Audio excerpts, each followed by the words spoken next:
Analysis. What Israel's Gaza tank raid suggests about likely ground invasion. Israel has staged the biggest incursion of the war so far, briefly sending tanks and troops into northern Gaza.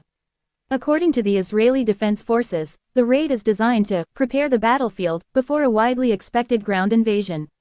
But what do such preparations involve, and how significant was this overnight mission? And why does Israel continue to delay a full-scale ground invasion of Gaza, despite suggesting it has been preparing for one for weeks?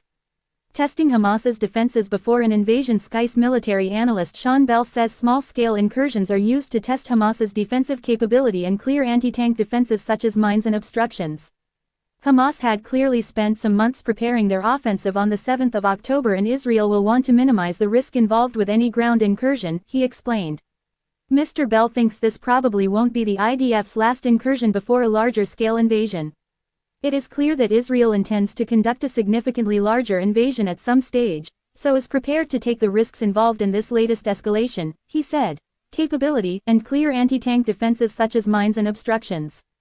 Hamas had clearly spent some months preparing their offensive on the 7th of October, and Israel will want to minimize the risk involved with any ground incursion, he explained.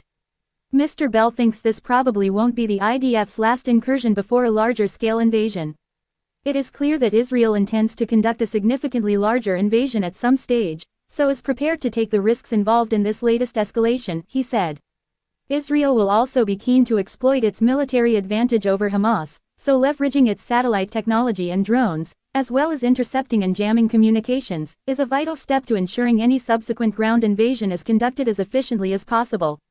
All of Hamas's communication systems would have lit up during last night's raid, Mr. Bell says, providing Israel with an opportunity to intercept them.